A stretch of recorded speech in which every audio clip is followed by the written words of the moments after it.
Welcome to the Deep Dive.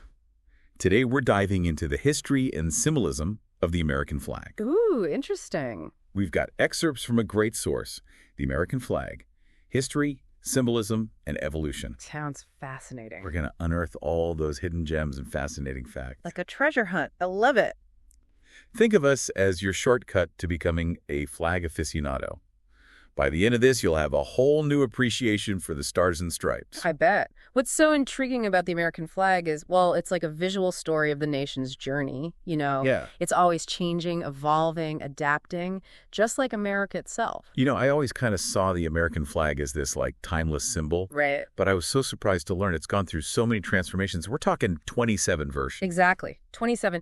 Each one tells a story about, well, the political and social climate of its time. Like, take the very first flag, the Continental Union flag. Oh, yeah. It was around from 1775 to 1777. During that time when the colonies were, still trying to figure out their relationship with Great Britain. Okay, yeah. The excerpts mentioned this flag having 13 red and white stripes. Familiar, right. Which, yeah, totally familiar. But instead of stars, it had the British Union Jack in the corner. Kind of a contradiction, isn't it? They're trying to break away from Britain, but they're flying a flag with a British symbol right on it. It does seem that way, doesn't it? But it really shows how complicated things were back then. The colonies were torn. Part of them felt loyal to the crown, but there was this growing desire for independence. So, yeah, that British Union Jack on the flag, it's like a symbol of that internal struggle, the push and pull they were feeling. Right. But there's something even more interesting about that flag. It looks a lot like the flag of the East India Company. Yeah, I saw that in the excerpts. Had to do a double take. It's like, whoa, they're almost identical. Just a coincidence. Or is there something more to it? Well, that's a question that's kept historians busy for ages. Some think it was totally deliberate, especially considering, Benjamin Franklin. He actually spoke up in favor of using the East India Company flag at one point. Huh. I didn't know that. Yeah, he saw the company, which, by the way, had a ton of political and economic power within the British Empire, as like a model for self-governance for the colonies. Like, hey, we can be like them. So it was like a message. We want the same freedom as the East India Company, but, still within the British Empire. Exactly. Of course, history took a different turn, but it's fascinating to think about how those early flags were like a snapshot of the delicate balancing act the colonies were trying to pull off. Definitely. Okay, now let's fast forward to the birth of the Stars and Stripes. That's the one we all know and love. Yeah, iconic. And according to the excerpts, it all started in 1777 with the flag resolution, passed by the Continental Congress. Big turning point. 13 stripes stayed, of course, for the 13 original colonies. Yep. But now we get 13 stars on a blue field. Love that. And the resolution, it describes those stars as a new constellation. Such powerful imagery, right? Oh, yeah, definitely. It's like, boom, goodbye, old world, hello, new beginnings. Totally. It's a total break from the past. Those 13 stars representing the United Colonies, creating a new constellation, a new nation, a whole new destiny. Wow, I never thought about it that way. It's pretty awesome. But, something struck me as I was reading those excerpts. The resolution's pretty vague on the specifics, Like, how should those stars be arranged? How many points should they have? Did they just, leave that up in the air? It really seems that way. No strict design rules at first. That's why if you look at early American flags, you see a lot of variations. Some with the stars in a circle, some in rows. Even the number of points on the stars. It's all over the place. It took quite a while before we got to the specific arrangement we see today. It's amazing how much history is packed into that one design. Oh, yeah, totally. And speaking of history, can we talk about Betsy Ross? Oh, Betsy. The legend. The legend. The story where she sews the first American flag at George Washington's request. It's a story I grew up with. Classic. But here's the thing. I was shocked to learn there's zero historical evidence to back it up. Yeah, it's a great story, for sure. Totally captures the imagination. But it popped up almost 100 years later with no documentation to support it. And the timeline, totally off. The flag resolution didn't happen until June of 1777, a whole year after Betsy Ross supposedly made the flag. It just doesn't add up. It's wild, right? How do these historical myths take hold? It's like a reminder that history is a blend of truth and, a bit of embellishment.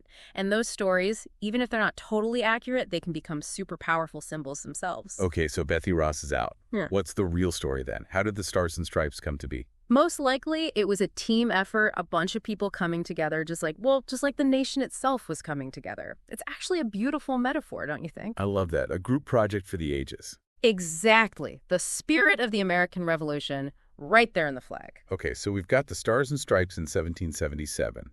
What happens next? How does the flag evolve from there? Well, just like the nation, it keeps growing. 1795 rolls around, Vermont and Kentucky join the party. New states. New states. And the flag gets a makeover. 15 stars now and 15 stripes to match. And guess what? This is the flag, the very one that inspired Francis Scott Key to write the Star-Spangled Banner during the War of 1812. Wait a minute. So the flag flying over Fort McHenry during that famous bombardment had 15 stars and 15 stripes. Not the 13 we usually think of. That's right. Wow. I always thought those stripes represented the original 13 colonies. Why the change? Yeah, initially they wanted to add both stars and stripes to represent all the new states. Makes sense, right? I guess. But by 1818, they realized, hey, if we keep adding a stripe for every new state, the flag is going to get kind of crazy looking, and it'll take away from the importance of those original 13 colonies. Right. So they said, back to 13 stripes, but a new star for every new state. So that's the system we use today. Exactly. And that's what's so amazing about the American flag. Every single detail, it's full of meaning and symbolism. Okay, I'm ready for another fun fact. Yeah. What else did you dig up from the excerpts? How about this? Ready for a curveball. The American flag was once known as the flower flag in China. What? The flower flag? Seriously? I've never heard that before. It's a great story. So picture this. It's 1784. The first American merchant ship, the Empress of China, arrives in Canton. They're carrying a whole bunch of ginseng. Okay. Now, the locals, when they saw the stars and stripes, they were blown away. That design, so unique, so different, they thought it looked like a flower, a beautiful flower. Wow. So instead of seeing like a symbol of a powerful nation, they saw beauty. Exactly. They started calling the American ship the flower flag ship, the United States, the flower flag country, and Americans, flower flag countrymen. And get this, the nickname stuck around for a while, even influencing some Chinese terms we still use today. That's amazing. It shows how different cultures can interpret symbols in completely different ways. Absolutely. And it's a reminder that even the strongest national symbols can be seen through all sorts of lenses, leading to, well, unexpected connections. Okay, so we've gone from the fight for independence to nicknames in China. But we've only just scratched the surface, right? The flag story goes on and on. Oh, it does. Buckle up, because next we're heading into a time of massive change and upheaval in American history, the Civil War. And you better believe the flag was right there in the thick of it, becoming a symbol of unity for some, but also a source of division for others. This is getting good. I can't wait to hear more. Well, then let's dive in. So the Civil War, huh? A time that really shook the nation to its core. Absolutely, a defining moment. And it totally changed how people saw the American flag. You know, before the Civil War, you'd mostly see the flag in military settings, government buildings, on ships. Yeah, makes sense. But the war, it changed everything. Like the attack on Fort Sumter in 1861, it set off this huge wave of, get this, flagmania. Flagmania? What's that? Sounds intense. Oh, it was. Suddenly, the flag was everywhere. Homes, businesses, even people's clothes. It was like this powerful symbol of unity, of patriotism, especially for the North, the ones fighting to keep the country together. It's amazing how a symbol can become so powerful during a crisis. Right, like a rallying point? Yeah, a visual representation of what they were fighting for. Exactly. For the Union, the flag represented everything they believed in, a unified nation, freedom for all. But we can't forget, the flag meant different things to different people during that time. Yeah, of course. The Civil War was such a divided time, and the flag got caught up in all that. Definitely. So think about the Confederacy, the South. They were rebelling against the government, right? For them, the American flag was the enemy. It represented oppression, northern aggression. That's why they created their own flags. Like the stars and bars, right? Exactly. Their own symbol for their cause. So the flag was a symbol of unity for some, but also division for others. Yeah, sadly, that's true. It's like this powerful reminder that even the most important symbols can be interpreted in opposite ways, used for completely different agendas. It's almost like the flag was having an identity crisis, just like the nation itself. You could say that, but, all that just adds to the complexity of its symbolism. It's not simple, it's layered, it changes with the times. Yeah, makes you think, right? About all those layers of meaning, those hidden stories. It does. And those stories, they often reflect the messy, complicated parts of a nation's identity. Speaking of layers, have you ever thought about what the colors in the American flag actually represent? Well, red, white, and blue, it's so iconic, so American. Right. But what do those colors actually symbolize? I have to admit, I've never really thought about it. I just see the colors and I think, America. Fair enough. But there are some really interesting interpretations out there. Like, back in 1782, Charles Thomson, who was Secretary of the Continental Congress, he gave it a shot. Okay, what do you say? He said white represents purity, innocence. Red is for hardiness, valor. And blue, that's for vigilance, perseverance, and justice. Wow. Pretty powerful stuff. Right. And those have become kind of the standard interpretations, but there have been others too. Oh, really? Like what? So in 1865, Henry Ward Beecher, the famous abolitionist, he was talking with the Fort Sumter flag, and he said, the stars, they represent redemption, like coming out of the darkness. And red, he said, it's like the beauty of the morning light. That's a beautiful image. Isn't it? So even the colors themselves have different meanings depending on who you ask and when. It's all about perspective, isn't it? Exactly. Yeah. And it's like the flag is starting a conversation with us, Mm-hmm. Making us think about what it means, how it connects to our own lives, our values. That's a great way to put it. And those conversations, they can be really powerful. They force us to confront our history, the good and the bad, and think about what it means to be American. And speaking of history, that Fort Sumter flag, the one that flew during the Confederate attack, that must have a pretty amazing story, right? Oh, yeah, definitely. The Fort Sumter flag, it became a powerful symbol of, never giving up, of resilience. Even though it was bombarded, eventually lowered, they raised it again after the Union took back the fort in 1865. Seeing it survive, it gave people hope, It showed them that the nation could endure, that the Union would prevail. It's like the flag itself was a fighter, refusing to be defeated. I love that. And that spirit, that determination to overcome any obstacle, that's something that still resonates with Americans today. Yeah, totally. And, when we talk about iconic American flags, we can't forget the Star-Spangled Banner. Oh, of course. The one that inspired the national anthem. Exactly. The actual flag that flew over Fort McHenry during the War of 1812. A piece of history right there. It's huge, right? Oh, yeah. Massive. 30 feet by 42 feet with those 15 stars and 15 stripes. 15 stars and stripes again. There it is. Yep. It was made by this woman, Mary Pickersgill, in Baltimore. She actually had to rent out a whole brewery just to have enough space to sew it all together. Wow, that's dedication. And that's the flag Francis Scott Key saw during the bombardment, the one that inspired our national anthem. The one and only. So picture this. Francis Scott Key, he's stuck on a British ship during the attack, watching bombs explode all night long. He's worried, anxious, right? Then the sun comes up, the smoke clears, and there it is, the American flag. Battered, yeah, but still flying high above the fort. I bet that was a sight to behold. Oh, yeah. Key was so moved by the sight, he just had to write about it. And those words he wrote, they became the Star-Spangled Banner, a song that's come to represent American resilience, strength, that never-give-up attitude. It's like the flag was sending a message. We're still here. Exactly. It's amazing to think about how a simple object, a piece of cloth, can hold so much emotion, so much meaning. It's more than just a flag. It's like a symbol of everything America has been through, the struggles, the victories, the hopes. You nailed it. And that's what makes the Star-Spangled Banner such a powerful reminder of our past, of who we are as a nation. So what happened to it after the bombardment? Well, it stayed with Major George Armistead's family, the commander of Fort McHenry, passed down through generations. Eventually, it ended up at the Smithsonian National Museum of American History, where it still is today. Wow.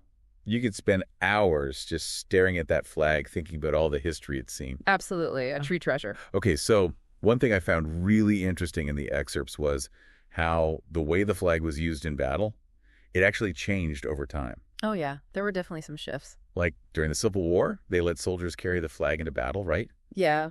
But there was actually a time when that was forbidden. Can you believe it? I know. It seems strange, right? Considering how much we associate the flag with, courage, sacrifice, all that. You'd think so, wouldn't you? But back then, they were really worried about the flag being captured, destroyed, They saw it as something precious that needed to be protected at all costs. So it was like, keep the flag safe no matter what. Pretty much. But then the Civil War happened and things changed. The stakes were higher, I guess. Yeah, and the flag became even more important, especially for the Union. It was like a symbol of everything they were fighting for, carrying it into battle. It was a way to inspire the troops, to show everyone they were committed to the cause, that they wouldn't back down. So the flag was like a weapon in a way, a symbol of strength. You could say that, and it shows how the flag's role, its meaning, it could shift depending on what was happening in the country. Okay, so we've talked about the 15-star, 15-stripe flag, the Star-Spangled Banner, also 15 stars and stripes. But the flag kept changing, right? What happened next? Well, America kept growing, adding more states. Manifest destiny. Exactly, and that meant they had to figure out what to do with the flag. For a while, they tried to stick with the 15 stars and stripes, even as new states joined. Huh, interesting. But I can see how adding a stripe for every new state would get out of hand. Oh, totally. Plus, remember, they wanted to keep those 13 stripes special, representing those first 13 colonies. Right, of course. So in 1818, they made a big decision, back to 13 stripes, but a new star for every new state that joined. That makes so much sense. It's a way to honor the past and the future all at once. Right, a perfect solution. So from there, it was just a straight shot to 50 stars. Right? Well, not exactly. The idea was there, add a star for each state, but figuring out how to arrange those stars, that was a whole other story. Oh, really? So there were different versions of the flag floating around, all with different star arrangements? You got it. Especially in the 1800s, there was so much variation. Stars in rows, stars in circles, even some arranged in diamonds or one big star. It wasn't until the early 1900s that they settled on a standard design for the 48-star flag.